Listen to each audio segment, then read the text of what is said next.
जब यही अडानी की कंपनी यूपी में 5 रुपए 38 पैसे और एमपी में 5 रुपए 83 पैसे पर यूनिट के हिसाब से बिजली दे रही है, तो बिहार में 6 रुपए 7.5 पैसे क्यों? Bihar state power generation company tender निकालती है और 4 कंपनियां इस बिडिंग प्रोसेस में हिस्सा भी लेती हैं, लेकिन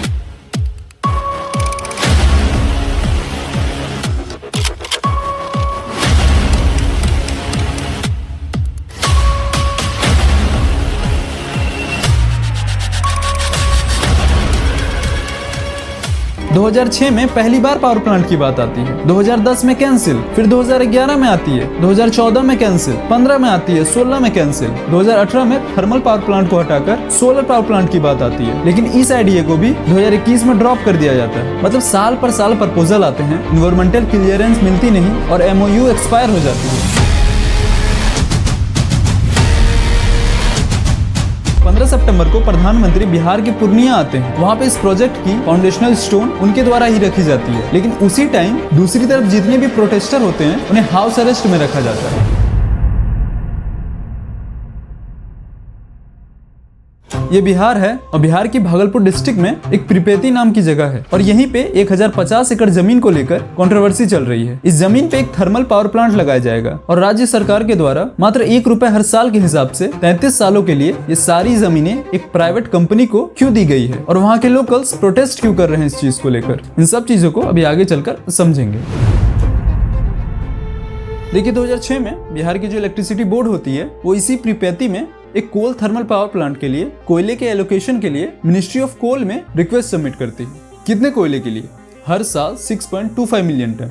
और इसी टाइम 2006 में पूरे बिहार में इलेक्ट्रिसिटी सप्लाई करने के लिए इसी भागलपुर के प्रिपेती में एक पावर प्लांट सेटअप करने की बात स्टार्ट होती है। फिर 2010 में जिस जगह पे पावर प्लांट लगाया जाने वाला था उस जगह की इन्वायरमेंटल इम्पैक्ट असेसमेंट की जाती है, एक तरह का साइंटिफिक सर्वे कह सकते हैं। ये जितने भी बड़े इंफ्रास्ट्रक्चर प्रोजेक्ट होते हैं, खास करके इस तरह के कोल थर्मल पावर प्लांट के लिए ये मैंडेटरी होता है। एक्चुअली होता क्या है, इसमें पावर प्लांट लगाने के बाद उस जगह की हवा, पानी, जमीन, बायोडाइवर्सिटी और वहाँ के जो लोकल्स हैं उनके हेल्थ पे क्या इम्पैक्ट पड़ेगा, इस पे एक डिटेल रिपोर्ट बनाई जाती है। और ये प्रिपेती वाले प्रोजेक्ट के लिए भी यही होता है। जो इसके डेवलपर्स होते हैं यानी BSEB, Bihar state electricity board, वो कोल प्लांट साइट के लिए असेसमेंट करते हैं और एक EIA रिपोर्ट बनाते हैं और उसे सबमिट करते हैं इन्वायरमेंटल क्लियरेंस के लिए। फिर 2010 के जुलाई के मंथ में एक पब्लिक हियरिंग होती है जहाँ पे लोकल गवर्नमेंट ऑफिसर्स और लोकल फार्मर्स वे सब अपनी अपनी राय रखते हैं और इसके रिजल्ट में जो ज्यादातर लोग होते हैं वो इस प्रोजेक्ट को अपोज करते हैं और फाइनल इन्वायरमेंटल क्लियरेंस मिल नहीं पाता है। फिर 2011 में एक प्राइवेट सेक्टर की company Ganga power and natural resource limited,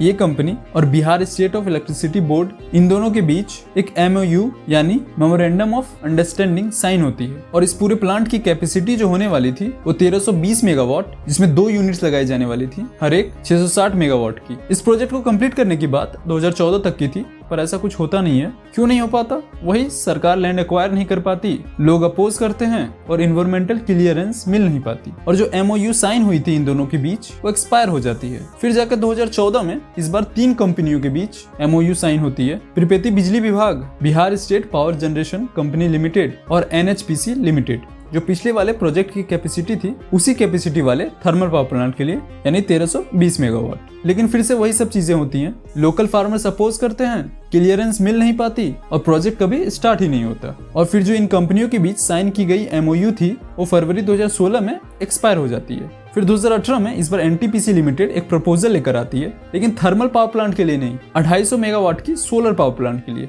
लेकिन जब उस साइट की रिव्यू होती है तो वो जगह बेनिफिशियल निकलती नहीं और लोकल फार्मर्स तो प्रोटेस्ट कर ही रहे थे।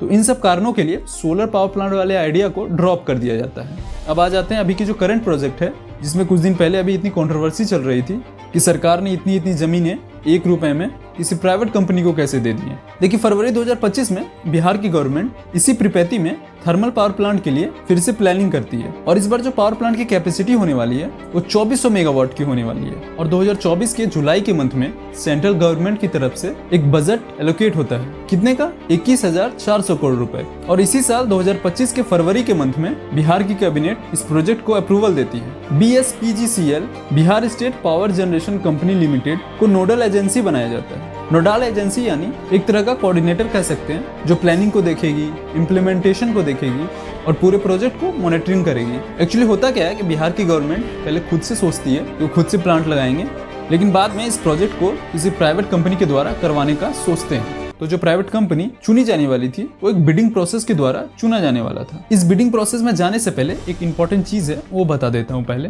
देखिए होता क्या है, जैसे कि कोई देश है, बाहर के इन्वेस्टर को अट्रैक्ट करने के लिए या इन्वेस्टमेंट अपने देश में लाने के लिए गवर्नमेंट थोड़ा सा टैक्स में रिलैक्सेशन दे देती है या फिर किसी और प्रकार का इंसेंटिव दे देती है। इसी प्रकार स्टेट्स भी करती है। बड़े प्रोजेक्ट या बड़े कंपनियों को अपने स्टेट्स में लाने के लिए स्टेट गवर्नमेंट कुछ इंसेंटिव देती है। तो इस प्रीपैथी वाले प्रोजेक्ट के लिए बिहार की गवर्नमेंट जिस जमीन में प्लांट लगाया जाएगा उस जमीन को मात्र ₹1 हर साल के हिसाब से अगले 33 सालों के लिए लीज पे दी जाएगी। किसे? जो कंपनी बिडिंग प्रोसेस में जीत कर आएगी उसे। अब आते हैं ये बिडिंग प्रोसेस किस बेसिस पे हुई है। ये प्रोजेक्ट और 1050 एकड़ जमीन उसी कंपनी को मिलेगी जो कंपनी सबसे कम रुपए में पर यूनिट के हिसाब से बिहार गवर्नमेंट को बिजली प्रोवाइड कराएगी। ये बिडिंग की प्रोसेस स्टार्ट होती है जुलाई के मंथ में, जहाँ पे BSPGCL Bihar state power generation company limited एक RFP इशू करती है, यानी रिक्वेस्ट फॉर प्रपोजल, एक इन्विटेशन ई टेंडर के लिए। जहाँ पे एक दो चीजें और हैं वो बता देता हूँ पहले। पहली ये है कि ये जो थर्मल पावर प्लांट है इसकी पूरी कैपेसिटी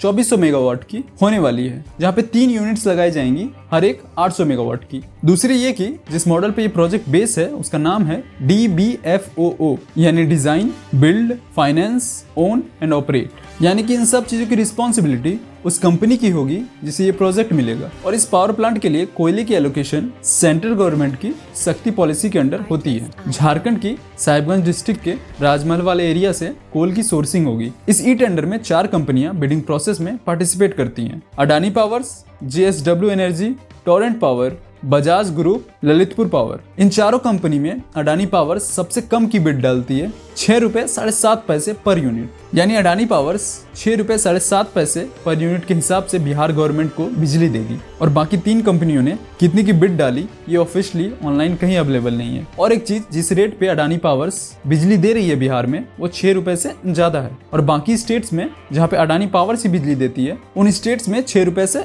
कम में देती है। जैसे यूपी में ₹5.38 पर यूनिट के हिसाब से देती है। तो बिहार गवर्नमेंट ₹6 से ज्यादा क्यों पे कर रही है, इसका कोई रीजनेबल आंसर मिला नहीं हमको। और अडानी पावर्स अगले 25 सालों तक इसी रेट पे बिहार गवर्नमेंट को बिजली प्रोवाइड कराएगी। अगस्त के मंथ में अडानी पावर्स LOA रिसीव करती है, यानी letter of award, Bihar state power generation company limited से। और इस चीज को अडानी पावर ने अपने ऑफिशियल वेबसाइट में भी डाल के रखा है, आप जाकर एक बार देख सकते हैं। वहां पे उन्होंने एक इंपॉर्टेंट चीज लिखी थी कि इंडिया की इलेक्ट्रिसिटी डिमांड 2047 तक 250 गीगावाट से बढ़कर 400 गीगावाट हो जाएगी। और अडानी पावर इस थर्मल पावर प्रोजेक्ट के लिए $3 बिलियन इन्वेस्ट करेगी। सितंबर के मंथ में अडानी पावर लिमिटेड और Bihar state power generation limited के बीच PSA यानी पावर सप्लाई एग्रीमेंट साइन होती है। और इस प्लांट को अगले 60 महीने यानी 5 सालों में कंप्लीट करने की बात है। और इस प्रोजेक्ट के द्वारा 10 से 12 हजार लोगों को रोजगार मिलेगी। सितंबर 10 को जो वहाँ के लोकल्स होते हैं जो इस प्रोजेक्ट से अफेक्ट हो रहे हैं वे सभी लोग प्रोटेस्ट करते हैं। मेन डिमांड यही है इन लोगों की,